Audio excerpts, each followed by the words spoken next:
Chapter 1. Introduction, Myth, and Reality. The Great Wall of China is one of the most impressive structures in human history.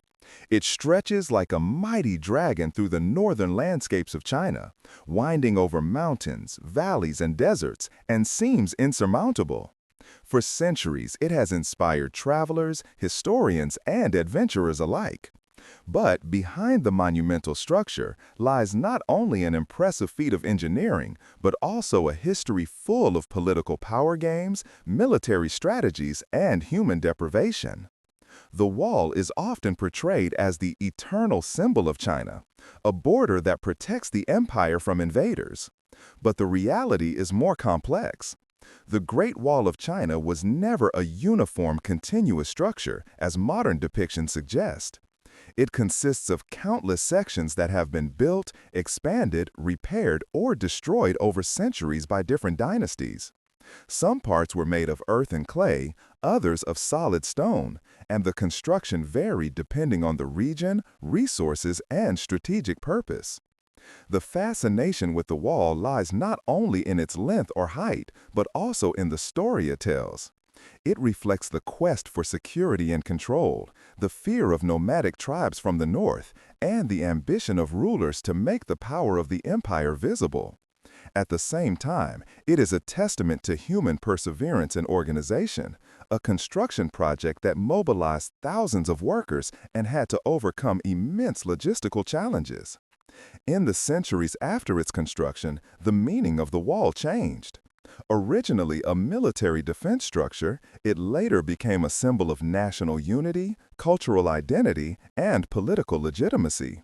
Writers, painters, and travelers have immortalized it in legends, poems, and historical accounts, making it part of China's collective memory. Today, in the age of mass tourism and global media, the Great Wall of China appears to be one of the most recognizable structures in the world. Millions of people visit its most famous sections, while other parts in deserts and mountains are slowly being left to nature. But whether it is well preserved or dilapidated, the wall remains a testament to human ambition, the ability to organize, and the search for protection.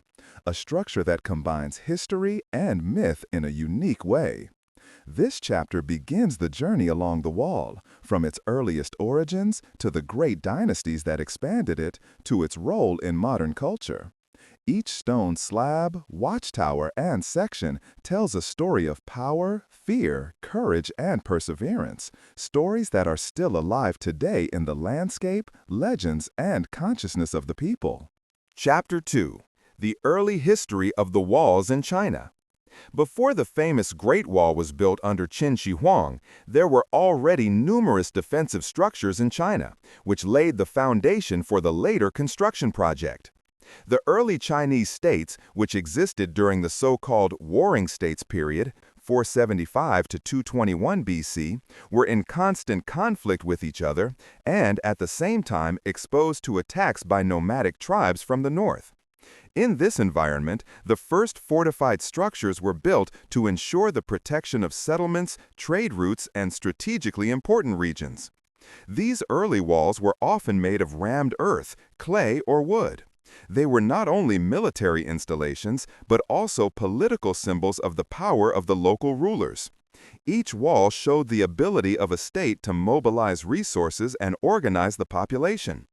While some sections were merely low protective walls that served as a warning system, other states erected massive earthworks that posed serious obstacles for the attackers. Geographical location played a crucial role in the construction of these early walls. Rivers, mountains, and natural barriers were cleverly integrated into the defense strategies, so that the walls were not only artificial obstacles, but became part of a comprehensive system of natural and human protective measures. Strategic passages such as mountain passes and river culverts were particularly secured, as they were the key points for invasions. The organization of the workforce at this early stage was also remarkable. Farmers, soldiers, and slaves were obliged to participate in the construction projects. This work was hard, physically exhausting, and often life-threatening, especially in the construction of the higher sections in mountainous regions. Nevertheless, it reflected the centralized power structure necessary to coordinate large construction projects over long distances. Early walls not only had military functions, but also influenced trade, migration, and cultural development. They determined people's freedom of movement, regulated access to resources, and served as a control mechanism for trade between regions. In many cases, settlements sprang up along the walls, serving as bases for troops, traders, or travelers. These early structures were the foundation on which the later dynasties were built. Without the experience and technical achievements of this time, the later construction of the Great Wall in its monumental form would not have been possible. The early walls already showed the close connection between the military, politics, and society, a pattern that continued for centuries and made the Great Wall of China a symbol of complex social, political, and technological developments. The early history of the walls in China makes it clear that the Great Wall did not come out of nowhere, but was the result of a long development. It was an expression of the adaptability, strategic thinking, and organizational skills of the Chinese states, which laid the foundations for this impressive structure centuries before Qin Shi Huang realized her vision of a coherent border fortification. Chapter 3: Qin Shi Huang and the Beginning of the Great Wall. The actual history of the Great Wall of China, as it is known today, begins with Qin Shi Huang, the first emperor of China. Born Ying Zhang in 259 BC, he managed to unite the rival states of the Warring States period and established the first centralized Chinese empire in 221 BC. His goal was not only political unification, but also the protection of the newly founded empire from the constant attacks of the nomadic tribes from the north, especially the Xiongnu. Qin Shi Huang recognized the strategic necessity of connecting the individual, previously isolated protective walls of the former states. The regions of the north were characterized by rough terrain, deserts, and steep mountain passes. Nevertheless, the emperor began a gigantic construction project. He ordered the existing ramparts to be enlarged, connected, and strengthened, so that a coherent border fortification was created. This first attempt to design the wall as a continuous line laid the foundation for what would later be expanded into the Great Wall under other dynasties. The construction work was enormous and took a heavy toll on human labor. Tens of thousands of workers, including soldiers, farmers, and prisoners, were mobilized. They built the walls with locally available materials. Stone was used in mountainous regions, while rammed earth dominated in the plains and deserts. The working conditions were extremely harsh. Many died of exhaustion, hunger, or disease, a circumstance that also made the wall a symbol of human sacrifice and state power. Qin Shi Huang had the wall built not only as a military defense. It was also an instrument of demonstration of power, a symbol of the emperor's authority and the greatness of the new empire. The visibility of the building allowed the emperor to demonstrate his claim to control and protect the empire. The wall served as a physical and psychological bulwark against external enemies, and at the same time as a sign internally that the empire was strong and organized. However, the wall under Qin Shi Huang was by no means the Great Wall as it exists today in the popular imagination. Many sections were still relatively short, provisional, and strongly dependent on the local conditions. Nevertheless, it represented a revolutionary approach to military architecture. The combination of several regional wall systems to form a uniform border guard was a novelty that laid the foundations for later expansion under the Han and especially the Ming dynasties. The construction projects under Qin Shi Huang also had long-term consequences for administration and infrastructure. Roads, bridges, and supply lines were built along the wall to move materials and labor efficiently. Watchtowers and garrisons were planned to facilitate communication and allow for rapid military responses. The organization of these gigantic construction sites required a high degree of administrative structures and logistics, another sign of the innovative power of the early Chinese central government. Qin Shi Huang's vision of a closed wall was thus groundbreaking not only militarily but also politically and organizationally. It combined territorial control with a symbolic demonstration of power and laid the foundations for a structure that was to be expanded and perfected over centuries. Even though many of the original sections have long since disappeared, the construction project of the first emperor remains a milestone in the history of the Great Wall of China and a symbol of the ambitions of a man who united China and shaped it for posterity. Chapter 4: Construction Projects and Techniques of the Qin Dynasty. The construction of the wall under Qin Shi Huang was not only an expression of political power, but also a technical masterpiece. The challenges posed by the diversity of landscapes, limited resources, and logistics forced the builders to come up with innovative solutions. The Qin dynasty combined practical engineering with strategic thinking to create a defensive system that was both robust and efficient. The wall was not uniform, but adapted to the geographical conditions. In mountainous regions, the builders used the existing stone to build massive ramparts, while in the plains and deserts, rammed earth dominated. This so-called tamped earth approach consisted of compacting layers of earth, clay, and gravel until a stable wall was formed. This technique required precise knowledge of soil properties, compaction, and stability to prevent collapses. A decisive aspect was the construction of foundations and load-bearing structures. In uneven terrain, terraces had to be created and steep slopes had to be supported.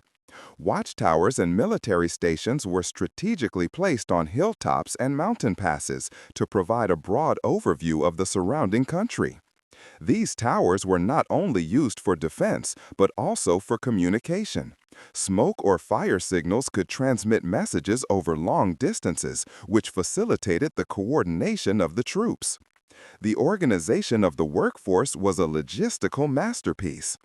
Tens of thousands of men were mobilized to transport building materials, erect ramparts, and build fortifications. Many workers were farmers who were forcibly assigned during the construction period, as well as convicts and soldiers. The working conditions were extremely harsh. Heat, cold, illness, and the risk of injury took their toll every day. Historical sources report high death rates, which also made the wall a memorial to human sacrifice. Materials had to be brought in over long distances. Stone blocks were quarried from nearby mountains. Earth and clay were extracted from rivers and plains.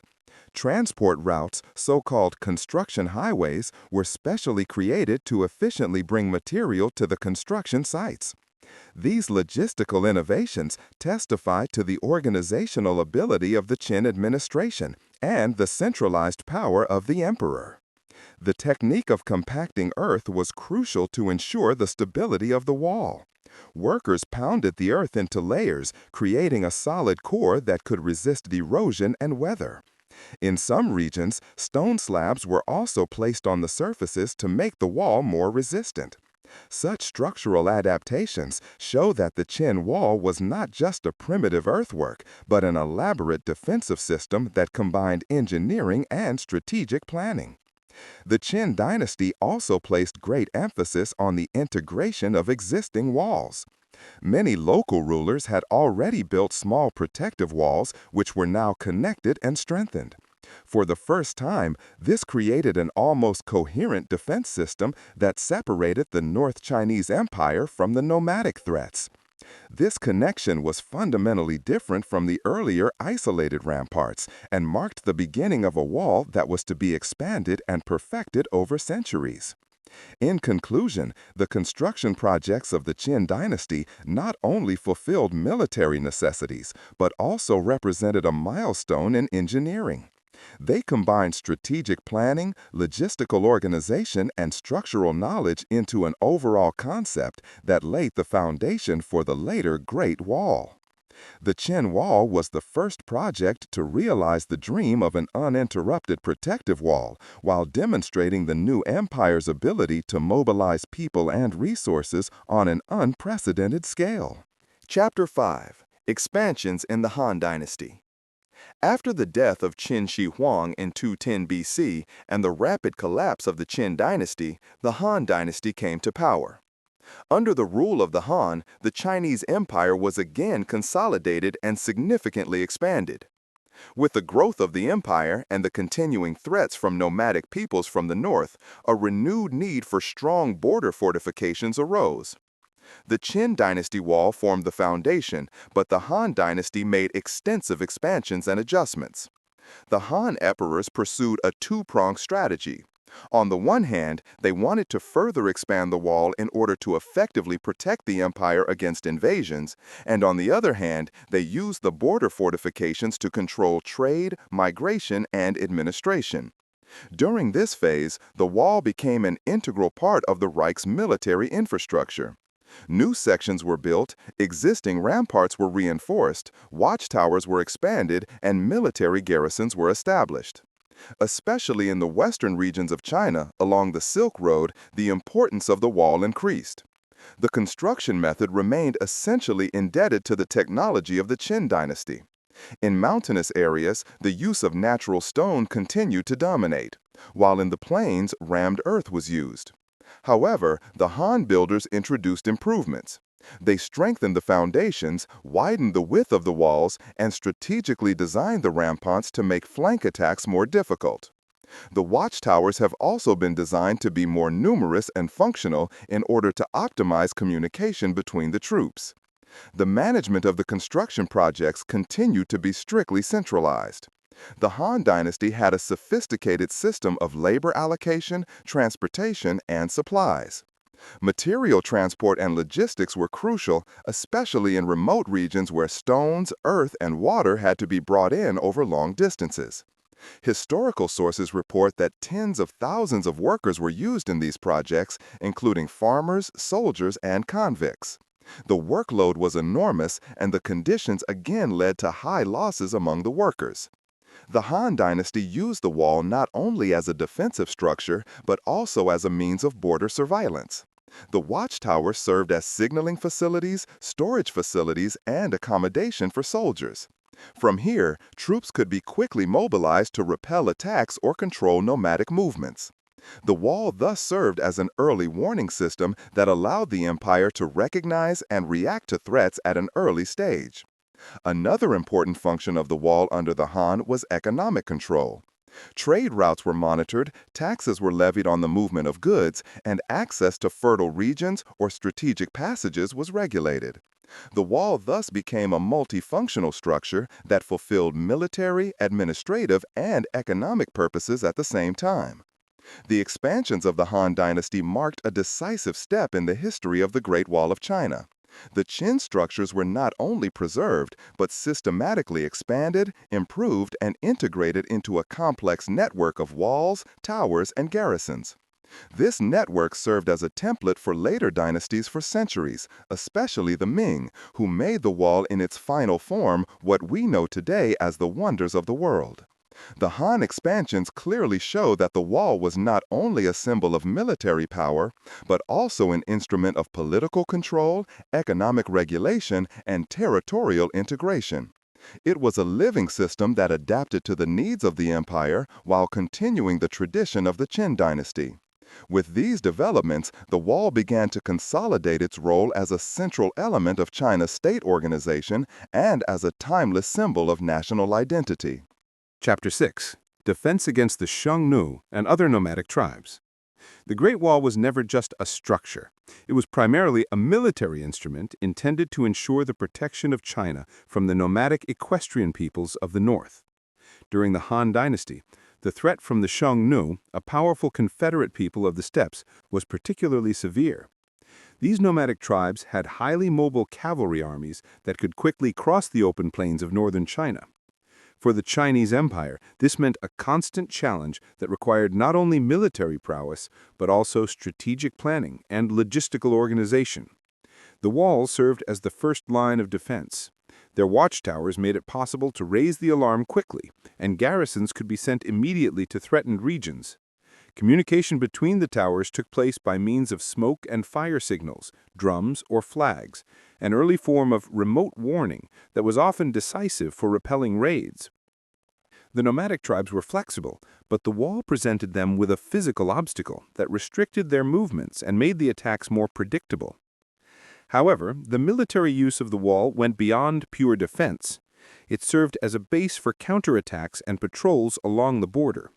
Chinese troops used the watchtowers to observe the movements of the nomads and were thus able to carry out targeted punitive expeditions. This strategy was necessary because the Xiongnu and other tribes relied on the mobility of their horsemen, while the Chinese army traditionally relied on infantry, heavy weapons, and fortified positions. The threat of the nomads also influenced the political strategy of the empire. Diplomacy and tribute systems were used in parallel with military measures. The Chinese sometimes paid tribute, formed marriage alliances, or offered trade goods to pacify the nomadic tribes. Nevertheless, the wall remained the central defensive element that guaranteed the physical integrity of the empire and stabilized the northern borders. The topography played a decisive role in the military use of the wall. In mountainous regions, the walls provided natural barriers, while in open plains, the wide rampart together with ditches, pointed piles, and additionally built watchtowers served as an effective defensive structure. The soldiers along the wall not only had to be stationary, but also patrol, conduct reconnaissance, and secure logistical supply routes. The conflicts with the Xiongnu had a long-term impact on the construction of the wall. The Han Dynasty continuously strengthened the walls, expanded garrisons, and improved communication routes. These measures led to an increasing professionalization of the border troops, who used the wall not only as a static obstacle, but also as a dynamic defense system. Strategic adjustments such as raised watchtowers, reinforced walls in particularly threatened sections, and mobile reserve troops made the wall a flexible instrument of military control. In addition, the threat from the nomads affected the economy of the border area. Agricultural settlements along the wall were given special protection, and trade routes were regulated to ensure the supply of the garrisons. The population in these regions was heavily involved in the defense strategy, whether through labor, the supply of resources, or direct military support. The defense against the Xiongnu and other nomadic tribes makes it clear that the Great Wall of China was much more than a mere wall. It was a complex military, logistical, and social system that guaranteed the protection of the empire, controlled the movements of the population, and at the same time ensured political and economic stability on the northern borders. The wall was a living element of Chinese state policy, directly related to the external threats, and shaped the character of the northern border regions for centuries. Chapter 7. Trade, Silk Road, and the Wall as an Economic Instrument. The Great Wall of China was not only a military bulwark against the nomadic tribes of the north, but also developed into a crucial economic instrument over the centuries. Especially during the Han Dynasty, it became apparent that the wall had an impact far beyond its original military function. It protected trade routes, regulated economic activities, and contributed to the stability of the empire. One of the most significant aspects was the wall's connection to the Silk Road, the transcontinental trade network that connected China to Central Asia, India, the Middle East, and ultimately Europe. The Silk Road was a lifeline for the trade in luxury goods such as silk, tea, porcelain, and spices. However, nomadic raids on these trade routes posed a constant risk. The wall offered protection here, as fortified border sections, watchtowers, and garrisons made raids more difficult and enabled rapid countermeasures. Traders, caravan leaders, and local communities were thus able to work largely safely. In addition, the wall was used to control the flow of goods and to levy taxes. Border controls along the wall enabled the administration to register trade goods, collect customs duties, and curb smuggling. This brought considerable revenue for the empire and strengthened economic control over the northern border. The wall was thus not only militarily but also fiscally an important tool of state power. The economic function of the wall also extended to the organization of manpower and resources. Agricultural settlements along the wall were particularly encouraged, as they formed supply posts for the garrisons. Fields were tilled to provide food for the soldiers, craftsmen made weapons, tools and building materials, and local markets developed to meet the needs of the border population. The wall thus created an economic infrastructure that went far beyond pure defense. The presence of the wall also had indirect economic effects. Regions near the wall were strategically settled and developed, which led to a stabilization and densification of the population. Roads, bridges, and warehouses along the wall facilitated the transport of goods and raw materials and improved the economic integration of remote areas into the empire. The combination of protection and infrastructure created a system that favored trade and agriculture at the same time. The flexibility of the wall as an economic instrument was particularly remarkable. It could provide military protection while facilitating trade. This was a decisive factor in the expansion of the Chinese economy to the north and west. Trade routes that had previously been unsafe could now pass through in a controlled manner, and the exchange of goods, knowledge, and technologies between China and neighboring regions increased significantly. The role of the wall as an economic instrument underlines that it was much more than a mere defensive structure. It was a multifunctional system that combined military security, administrative control, and economic stability. The wall was thus a key to the prosperity of the Chinese Empire and an integral part of the trade strategy that connected China with the rest of the world for centuries. Chapter 8: Fall and Reconstruction under Later Dynasties. After the end of the Han Dynasty in 220 AD, China experienced a period of political instability known as the Three Kingdoms and the subsequent Northern and Southern dynasties.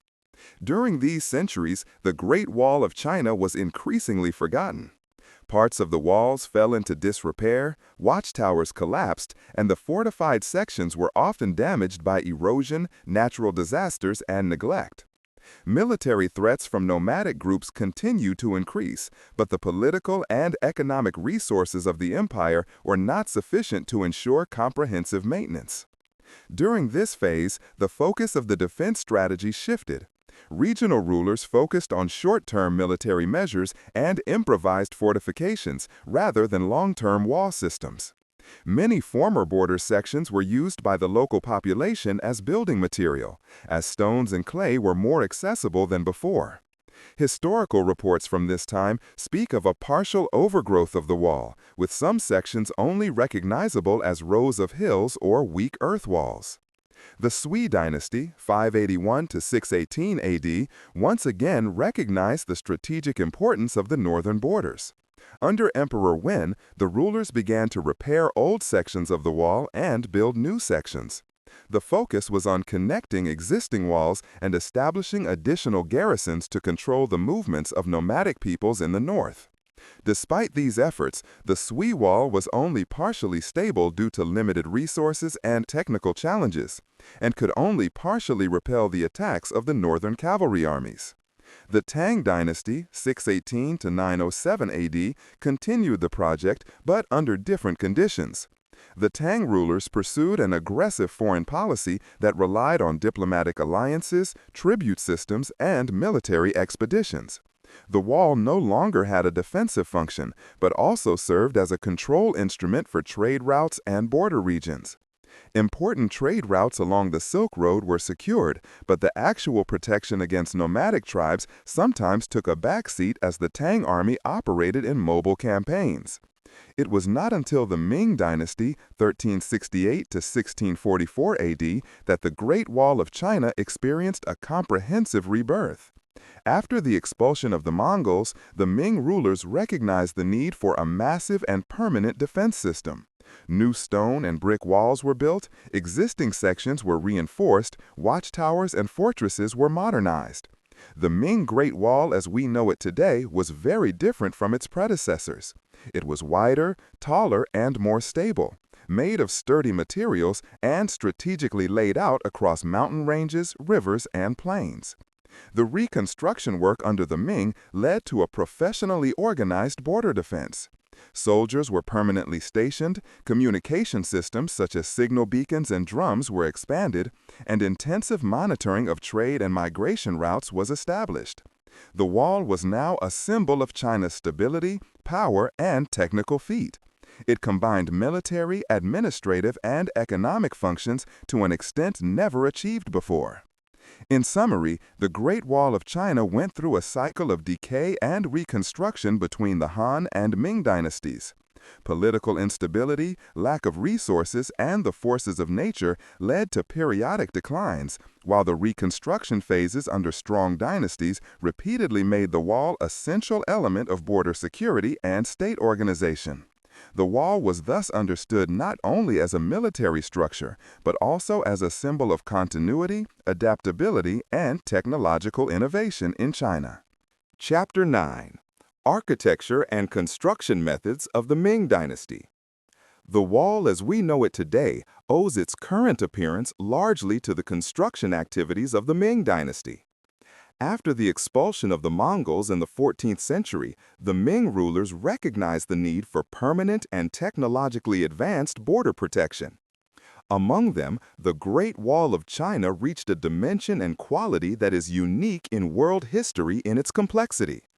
The architecture and construction methods of this period reflect not only military efficiency, but also engineering feats and profound strategic thinking. The first thing that catches the eye is the choice of materials. While earlier dynasties such as the Qin or Han mainly used rammed earth and clay, the Ming dynasty relied on stone and fired bricks, especially in the exposed mountain regions. These materials were not only more stable, but also more resistant to erosion, weathering, and fire. On rivers and in plains, partially rammed earth and bricks were combined to ensure both stability and cost savings. The structure of the wall itself was well thought out and functional. It had an average height of 6 to 8 meters, but could reach up to 12 meters in particularly strategic sections. The width varied between 5 and 8 meters, which allowed the simultaneous movement of soldiers, horses, and supplies. On the upper side was a walkable platform flanked by loopholes and battlements, which provided cover for the troops and facilitated the firing of arrows or later firearms. Particularly noteworthy are the watchtowers, which were erected at intervals of an average of 200 to 300 meters. Each tower served several functions. They served as lookouts, communication centers, stores for supplies, and accommodation for soldiers. Signals could be transmitted over long distances by means of smoke, fire, or drums, so that the entire wall operated in a functioning network of observation and alerting. Strategically placed gates and passages allowed controlled passages for trade and military movements, while hard-to-reach sections of the wall were deliberately used as natural barriers. The construction method required sophisticated logistics. Tons of stone, brick, and earth had to be transported over rough terrain, often under extreme climatic conditions. Historical sources tell of elaborate rope and pulley systems, transport routes, and temporary storage sites along the construction sites. Thousands of workers, including farmers, convicts, and soldiers, were involved in the construction projects for years. The effort was immense, and the conditions were often life-threatening, making the construction of the wall a monumental human undertaking. The architectural planning of the Ming Wall was also characterized by strategic intelligence. The route used natural obstacles such as mountains, rivers, and gorges to maximize the defensive capability. Winding sections, steep ascents and descents, as well as narrow passages, made attacks more difficult and increased the tactical advantage of the defenders. At the same time, the builders integrated devices for water culverts, terraces, and retaining walls to ensure long-term stability. Another feature is the aesthetics of the wall. Although its main purpose was military, it shows a clear symmetry and a harmonious adaptation to the landscape. The combination of robust materials, precise designs, and strategic routing makes the wall a masterpiece of engineering that is both functional and impressive to look at. In summary, the Ming Dynasty not only renewed the Great Wall of China, but lifted it into a new dimension. Architecture, choice of materials, strategic planning, and logistical organization were perfected so that the wall served as an almost insurmountable border fortification for centuries. It was a symbol of state power, technological superiority, and strategic foresight, qualities that are still admired today. Chapter 10. Life and Everyday Life of the Soldiers at the Wall. The Great Wall of China was not only a monumental structure, but also a habitat for thousands of soldiers who were to protect the empire against threats from the north for centuries. The life of these border troops was characterized by discipline, hard work, and constant vigilance, but it also offered insights into the social structures, organization, and challenges of the Chinese military. The soldiers were stationed in garrisons along the wall, which were usually located in the immediate vicinity of watchtowers or strategically important sections. These garrisons served not only as accommodation, but also as storage for weapons, supplies, and tools. The soldiers lived in simple accommodation, often made of wood or brick, which was adapted to the climatic conditions. In summer, this meant oppressive heat. In winter, icy cold. The extreme weather was a constant challenge. The daily routine of the soldiers was strictly regulated. Patrols along the wall were among the most important tasks. These patrols served to monitor movements, maintain the walls, and ensure alertness. In addition, shooting exercises, combat training, and changing of the guard were carried out regularly. The training was physically and mentally demanding, as quick reactions to attacks or alarms could often be the difference between life and death. Supplying the soldiers was another central challenge. Food, water, fuel, and weapons had to be transported over long distances, often through rough terrain. Agricultural settlements near the walls supported the troops by supplying grain, meat, vegetables, and other essential goods. Despite these structures, bottlenecks occurred again and again, especially in remote mountain regions, where transport routes could be blocked by snow, rain, or landslides. In addition to military duties, the soldiers also had administrative tasks. They monitored trade routes, controlled passages, and recorded movements of nomadic peoples. In times of crisis, they could be deployed as reinforcements for punitive expeditions or to secure strategically important areas. These tasks required not only physical strength, but also organizational skills and tactical understanding. The social life of the soldiers was strongly influenced by isolation. Many troops spent years without direct contact with family or home regions. To boost morale, they organized communal meals, simple festivals, or religious ceremonies. Music, stories, and local customs helped to structure everyday life and create a sense of community. Nevertheless, life at the wall was full of deprivation, and the physical and psychological stress was enormous. It is interesting to note that the soldiers also served as workers for the construction and maintenance of the wall. New sections had to be built, existing parts repaired, and watchtowers maintained. This work required technical knowledge, physical strength, and discipline. Historical records report that some sections of the wall survived only thanks to the continuous work of the troops stationed, while others quickly fell into disrepair if neglected. However, the role of the soldiers went beyond mere defense. They were an integral part of the political system, served to control and stability in border regions, and contributed to economic organization. Their presence not only protected the empire, but also enabled trade, agriculture, and administration along the wall. In summary, the lives of the soldiers at the Great Wall of China showed that the structure was more than a physical obstacle. It was a social and organizational system that connected people, resources, and strategies. Soldiers were at the heart of this system, marked by hard work, constant vigilance, and a life that required discipline, courage, and adaptability. Their everyday life decisively shaped the functionality of the wall and made it a living border system that lasted for centuries. Chapter 11. Women, Families, and Life in the Border Regions. The Great Wall of China was much more than a military structure. It also shaped the lives of the people who lived near it. While soldiers ensured the protection of the empire, families, traders, farmers, and craftsmen lived in the border regions, maintaining economic and social life. Women played a crucial role in this, both in the household and in supporting the garrisons. Many soldiers were long separated from their hometowns, and the presence of their families was limited. Nevertheless, women settled in the border regions to farm, organize the supply of the garrisons, and strengthen community life. They cultivated fields, kept cattle, and prepared food for the soldiers. These tasks were vital, especially in remote and hard-to-reach areas of the wall, where external supply was limited. Women were also active in manual activities. They made clothing, weapon containers, simple tools, and household items. In some regions, they worked as merchants, transporting products between villages and garrisons. Their work was crucial for the smooth functioning of the border regions and directly contributed to the stability and effectiveness of the wall. The families of the soldiers often lived in makeshift settlements near the garrisons.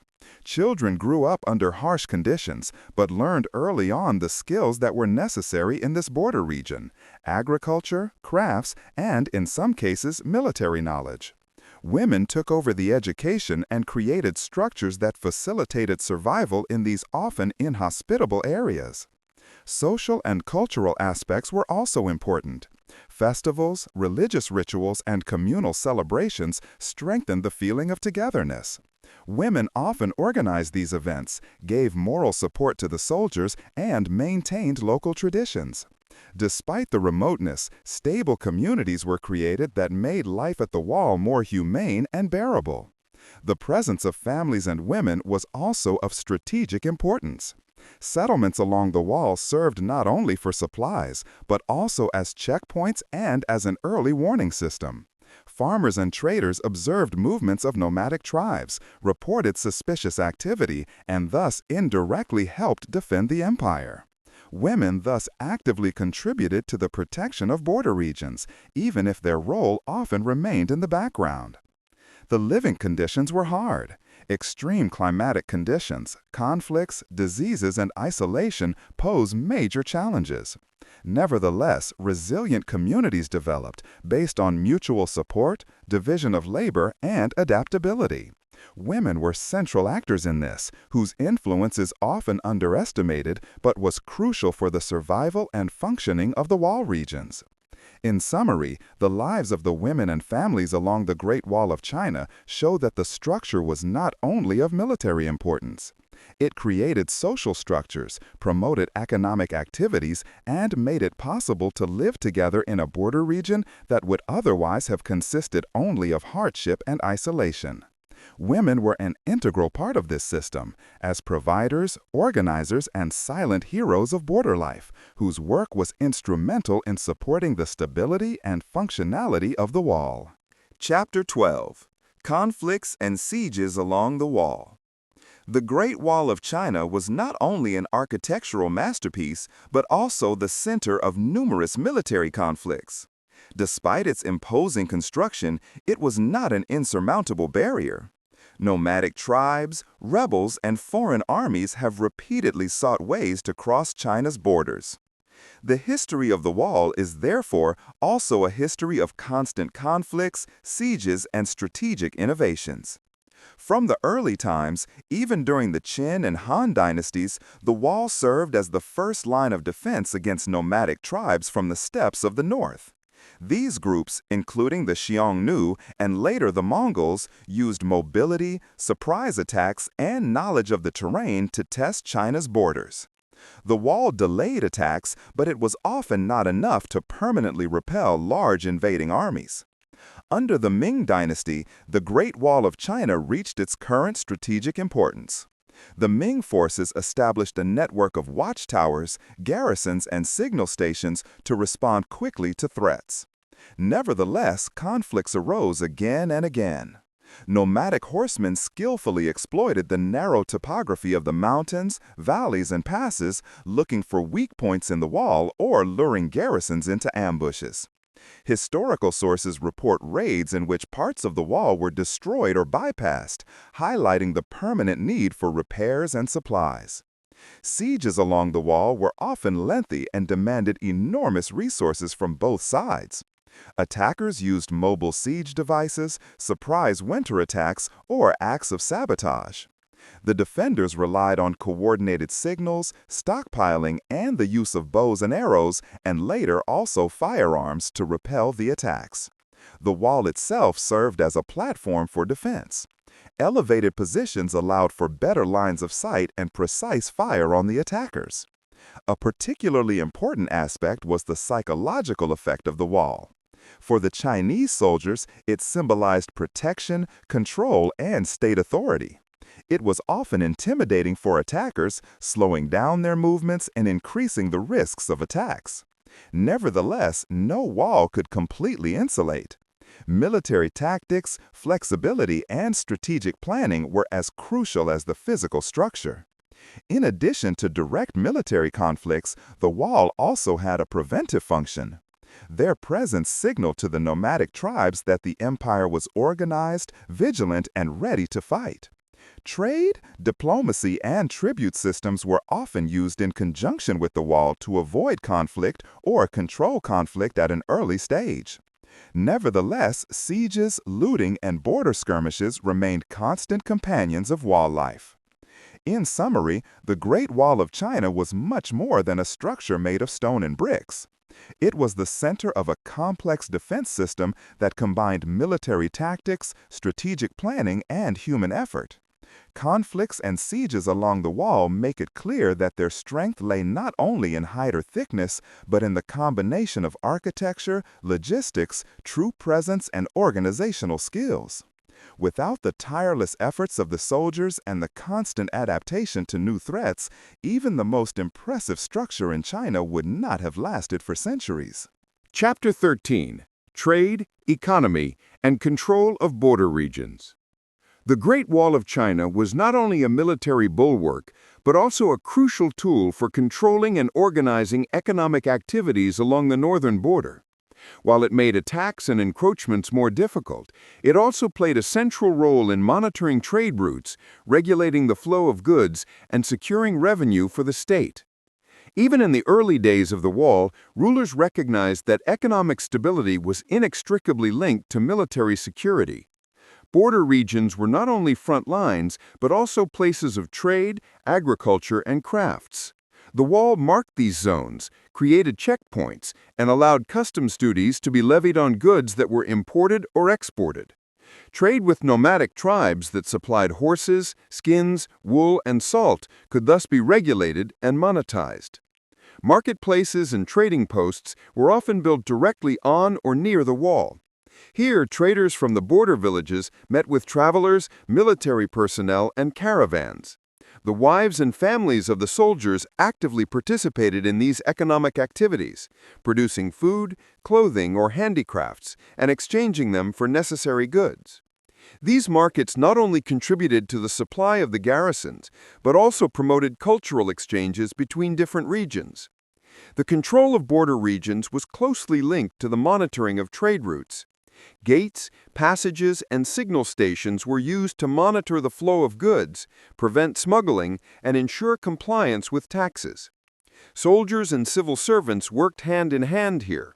While the troops guaranteed the protection and enforcement of the rules, civilian administrators took care of taxes, registrations, and the documentation of trade movements. The economic importance of the wall also extended to infrastructure projects. Roads, bridges, warehouses, and utilities were built along the border regions to optimize transportation and logistics. Agricultural settlements benefited from this infrastructure because they could more easily transport their products to markets and garrisons. In return, these areas were better protected against encroachment, creating mutual dependence. A particularly interesting aspect was the strategic use of resources along the wall. Supplies such as grain, salt, water, and weapons were stored in special depots to be quickly available in the event of an attack. These supplies could also be used for trade, which strengthened the economic stability of the border regions. The wall was thus not only a physical obstacle, but also a logistical backbone for military and economic activities. The Great Wall of China also contributed to the long-term integration of border regions into the empire. Through controlled trade, infrastructure, and administrative surveillance, remote areas were more closely linked economically, politically, and culturally to the centers of the empire. This helped to secure the loyalty of the population and minimize rebellious tendencies, making the wall not only militarily but also politically significant. In summary, it can be seen that the Great Wall of China was much more than a defensive structure. It was a complex instrument of economic control that combined trade, infrastructure, and administrative organization. The close interlocking of military presence and economic surveillance ensured the stability of the border regions, and the wall functioned as a lifeline, linking military, social, and economic aspects of the empire. Chapter 14. Religion, Rituals, and Spiritual Significance of the Wall. The Great Wall of China was not only a military and economic structure, but also a place of cultural, spiritual, and religious significance. For soldiers, civilians, and the rulers of dynastic China, it was more than a protective wall. It symbolized order, stability, and the divine protection of the empire. Rituals, offerings, and religious practices were therefore closely linked to the wall and shaped the everyday lives of the people who lived and worked along its route. For the soldiers, the wall was a place of hope and protection. Many believed that the structure itself possessed a protective force that protected the empire and its inhabitants from external threats. Small shrines were erected in front of the garrisons in which gods, ancestors, or guardian spirits were worshipped. The soldiers sacrificed small gifts there, prayed for safety in battle, or for the well-being of the families at home. Such rituals helped to alleviate fears, boost morale, and create a sense of control over the unpredictable dangers of the border regions. The civilian population along the wall also participated in religious practices. Women, families, and merchants performed ceremonies to ensure a good harvest, the protection of their homes, and the safe travel of the caravans. These rituals were often local, combining Buddhist, Taoist, and folk beliefs and creating a cultural bond between communities. Temples and shrines near the wall served not only for worship, but also as a meeting place for community activities and social order. The rituals during the construction, repair, or expansion of the wall were of particular importance. Craftsmen, soldiers, and officials performed ceremonies to ensure the safety of workers and ensure the success of the project. Stones, wood, and other materials were often blessed before they were used. Historical sources report that these spiritual practices were firmly integrated into the building process and fulfilled both religious and psychological functions. The wall itself was considered by many to be a symbol of divine order. Their monumental presence conveyed power, discipline, and the emperor's will to protect the empire.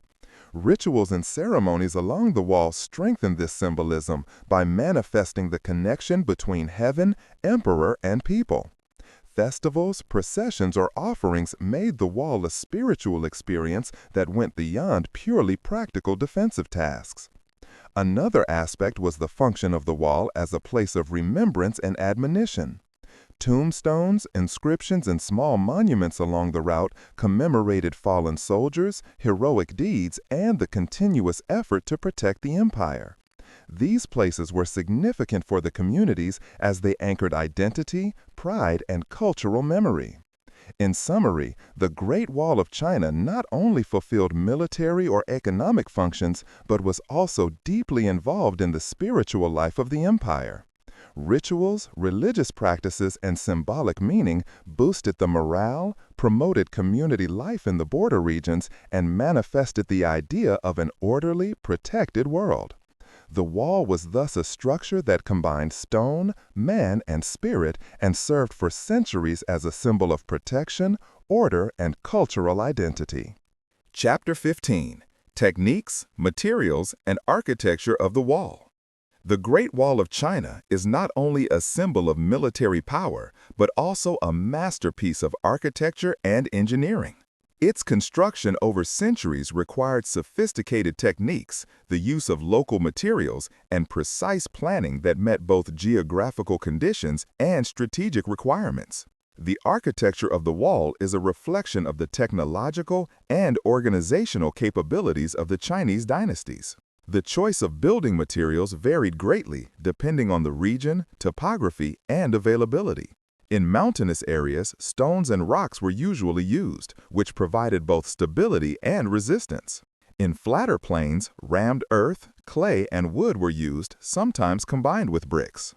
Especially under the Ming Dynasty, brick and fired stone were systematically used to make the wall more resistant to attacks and weather conditions. Using local resources was not only practical, but also necessary, as transporting heavy materials over long distances was extremely costly.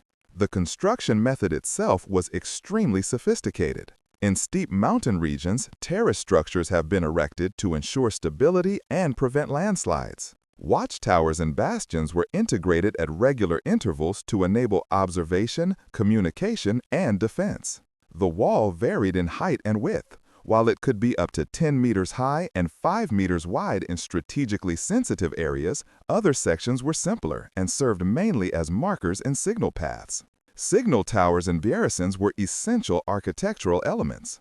Towers were built on hills to create a line of sight over long distances. Smoke signals during the day and fire signals at night enabled rapid communication between the units. This combination of wall, towers, and garrisons formed an integrated system that warned the enemy early on and facilitated coordinated defensive actions. A particular challenge was the construction in terrain that was difficult to access. Engineers had to plan routes for transporting materials, accommodation for workers, and safety systems against avalanches, landslides, or floods. The organization of the workforce was complex. Tens of thousands of workers, soldiers, artisans, and peasants worked simultaneously on different sections, with precise coordination necessary to ensure the stability and uniformity of the wall. In addition, architectural subtleties were integrated that served both military and practical purposes. Loopholes, platforms for catapults, pillars, and bastions enabled effective defense. Stairs, ramps, and passageways facilitated the movement of troops and supplies along the wall. Water drains and drainage systems prevented damage from rain and snow, while foundations made of rammed earth or stone ensured long-term stability. In addition, architectural subtleties were integrated that served both military and practical purposes. Loopholes, platforms for catapults, pillars, and bastions enabled effective defense. Stairs, ramps, and passageways facilitated the movement of troops and supplies along the wall. Water drains and drainage systems prevented damage from rain and snow, while foundations made of rammed earth or stone ensured long-term stability. In addition, architectural subtleties were integrated that served both military and practical purposes. Loopholes, platforms for catapults, pillars, and bastions enabled effective defense. Stairs, ramps, and passageways facilitated the movement of troops and supplies along the wall. Water drains and drainage systems prevented damage from rain and snow, while foundations made of rammed earth or stone ensured long-term stability. The architecture of the Great Wall of China reflects not only technical skill, but also strategic thinking. It was flexible enough to adapt to different landscapes, but at the same time robust enough to withstand attacks. Their construction is proof of the innovative strength, planning competence, and high organizational standards of the Chinese dynasties. In summary, it can be seen that the Great Wall of China was much more than a simple protective wall. It is an architectural synthesis of the arts that combines technology, material science, strategic planning, and engineering. The wall demonstrates how people over the centuries combined knowledge, experience, and creativity to create a structure that was invaluable to the empire, both functionally and symbolically. Chapter 16: Reconstruction, Preservation, and Restoration Through the Centuries. The Great Wall of China was a monumental structure that not only had to be built over centuries, but also continuously maintained, repaired, and restored. In view of the enormous length, the different construction methods, and the burdens of climate, war, and human intervention, the preservation of the wall was a permanent challenge. The history of maintaining the wall shows how much the empire depended on this symbolic and strategic structure. Even during the Qin and Han dynasties, it was necessary to regularly repair damaged sections. Forces of nature, such as rain, snowstorms, and erosion, led to cracks, collapses, or displacements in the ramped parts of the earth and the early stone sections. The administration of the dynasties therefore organized specialized working groups consisting of soldiers, craftsmen, and local farmers to quickly repair this damage. Under the Ming Dynasty, the organization of conservation reached a new peak. The wall was now monitored at regular intervals. Watchtowers and garrisons not only played military roles, but also acted as observation posts for structural damage. Material warehouses for bricks, stones, and tools were set up along the wall so that repairs could be carried out quickly if necessary. Historical records show that certain sections were restored or reinforced every few years to maintain defensive capability. In addition to natural influences, human activities also led to damage. Conflicts, looting, and the use of building materials by the local population or soldiers required constant maintenance measures. Especially in times of political instability or armed conflicts, entire sections could fall into disrepair, making extensive restorations necessary later. The restoration of the wall was not only a practical task, but also a symbolic one. Emperors and officials regarded the wall as a sign of state power and order in the empire. Their maintenance demonstrated the state's ability to secure infrastructure, security, and territorial integrity. Rituals and ceremonies sometimes accompanied the restoration work to invoke divine protection and success for the construction projects. In modern times, the preservation of the Great Wall of China has taken on a new dimension. Historical and cultural significance made it an important symbol of Chinese heritage. Many sections have been restored to welcome tourists, support educational projects, and promote historical awareness. Modern techniques such as concrete reinforcements, stone setter work, and protective measures against erosion complement traditional methods. At the same time, there are also sections that are deliberately left in their original, partly dilapidated state in order to preserve authenticity and historical context. However, restoration is a complex undertaking, as the wall is over 21,000 kilometers long and spans different climates and terrains. Each action must therefore be carefully planned to stabilize the structure without compromising its historical integrity. Archaeologists, historians, and engineers work closely together to develop solutions that ensure both safety and cultural value. In summary, it can be seen that the Great Wall of China never existed as a static structure. Their importance required constant care, adaptation, and restoration. From the Qin to the Ming Dynasty and up to the present day, the preservation of the wall has been an expression of responsibility, power, and cultural awareness. The story of its restoration tells not only of craftsmen and logistical skills, but also of the deep appreciation for a structure that is considered a symbol of the nation far beyond its physical function. Chapter 17. The Influence of the Wall on Art, Literature, and Culture. The Great Wall of China has not only fulfilled military, economic, and spiritual functions, but has also had a profound impact on China's art, literature, and culture. Over the centuries, it has inspired painters, poets, writers, and philosophers alike. The wall became a symbol of perseverance, protection, national identity, and the human ability to overcome nature. In classical Chinese painting, the wall often appears as an imposing structure winding through mountains. Artists used it to depict the harmony between man and landscape.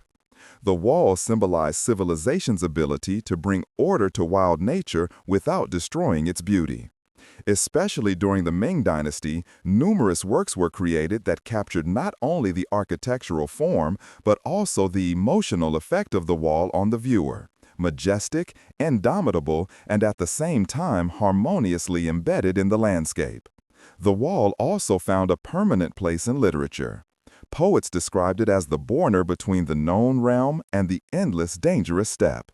It served as a metaphor for protection, isolation, but also for separation and longing.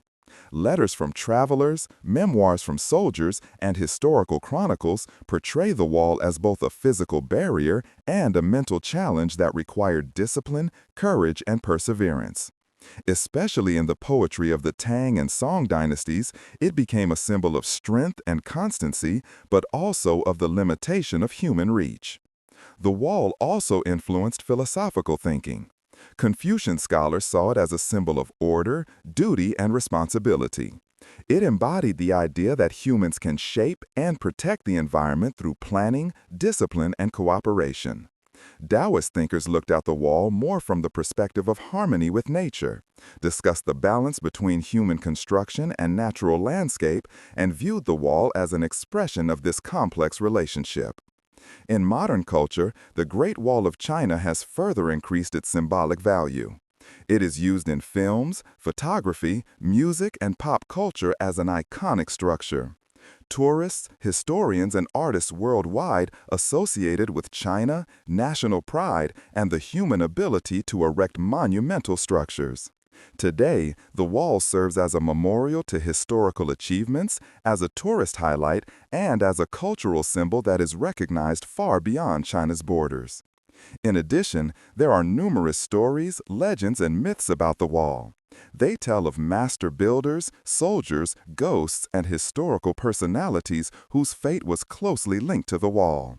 These narratives convey not only historical information, but also moral lessons about courage, loyalty, perseverance, and wisdom. They show that the wall is not only a physical structure, but also a cultural memory that carries identity, values, and history. In summary, the Great Wall of China had an impact far beyond its original function. It shaped China's art, literature, and philosophical thought for centuries. A symbol of human creativity, national identity, and the link between man and nature, it remains an inexhaustible source of inspiration and a cultural heritage of universal importance. Chapter 18: Tourism and Global Perception of the Wall. The Great Wall of China has evolved from a purely military and symbolic structure to a world-renowned tourist destination. Today, it attracts millions of visitors from all over the world who not only admire the imposing architecture, but also want to experience its historical significance and cultural symbolism. Tourism at the wall is not only an economic factor, but has also shaped the way in which the building is perceived globally. As early as the 20th century, travelers began to discover the wall as a destination for educational and adventure travel. She became internationally known in travel guides, documentaries, and reports. Photographs of the wall, which winds endlessly over mountains and valleys, made it a symbol of China's history, engineering, and cultural endurance. At the same time, the Chinese government began to actively present the wall as part of the national identity and as an international figurehead. Tourism at the wall has both positive and challenging aspects. On the one hand, it promotes economic growth in the surrounding regions.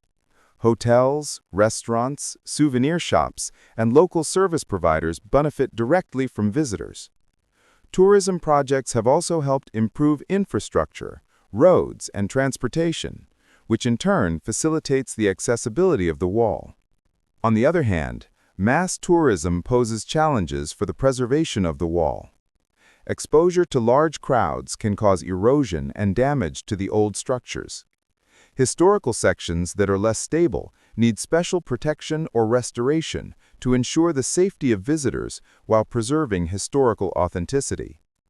Modern restoration projects therefore try to master the balancing act between accessibility and protection of cultural heritage. The global perception of the wall is closely linked to symbolism.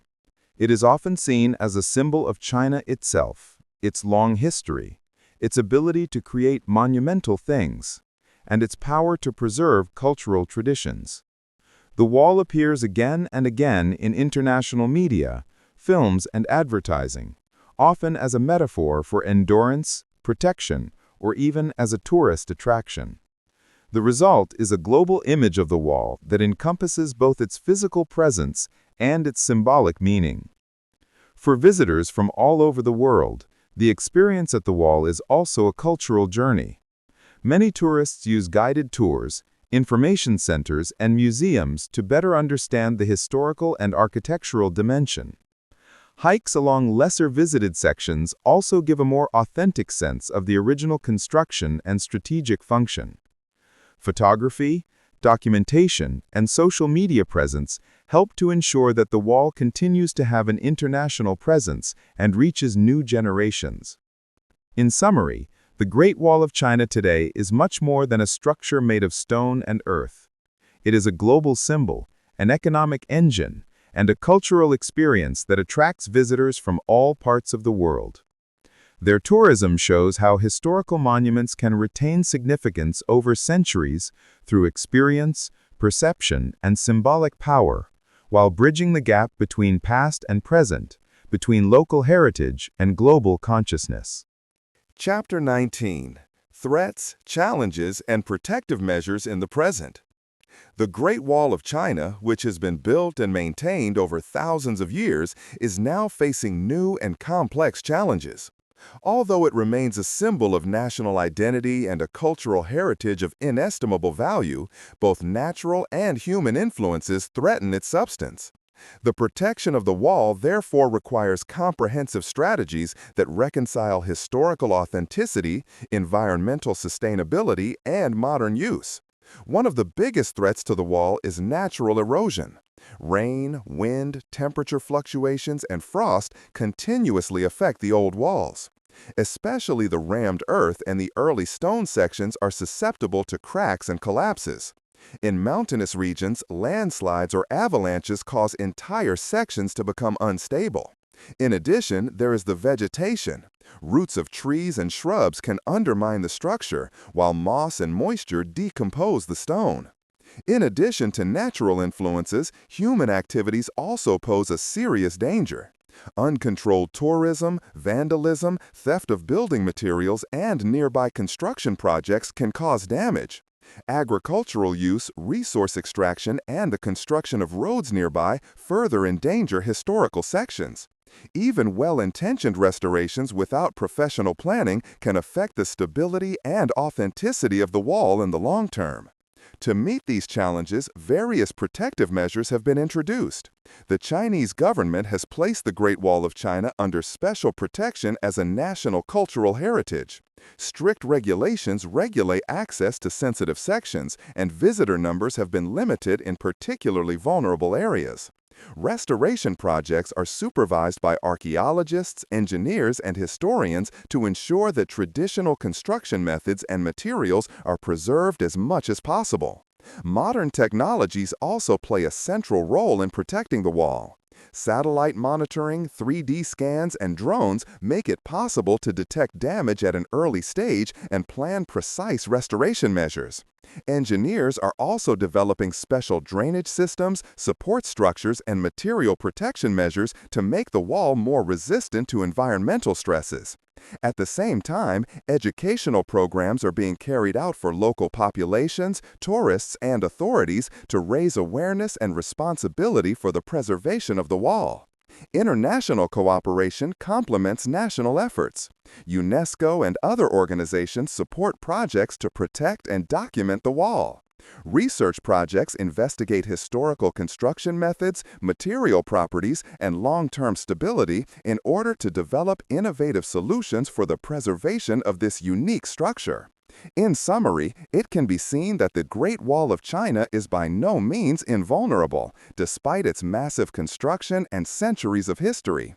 Natural forces, human intervention, and climatic changes threaten its substance and call into question its long-term preservation. Protecting the wall therefore requires an interplay of traditional knowledge, modern technology, legal regulation, and international cooperation. Only through this holistic approach can it be ensured that the wall is preserved for future generations as a historical, cultural, and symbolic heritage. Chapter 20: Summary, Significance, and Outlook. The Great Wall of China is much more than an impressive structure made of stone, earth, and bricks. It is a symbol of China's history, culture, and engineering, and reflects the complex interactions between humans, nature, and society over more than 2,000 years. From its first construction under the Qin emperors to the large-scale construction projects of the Ming Dynasty to modern restoration efforts, the wall tells a story of ambition, discipline, perseverance, and cultural identity. In its function as a military defensive structure, the wall has ensured the protection of the empire from enemy incursions, secured trade, and supported control of territories. But the significance of the wall went far beyond the purely practical. It became a symbol of unity, perseverance, and the ability to overcome the most monumental challenges. Soldiers, craftsmen, farmers, and civil servants who were involved in its construction left behind a testimony of human creativity through their work, which is still admired today. The cultural impact of the wall is also profound.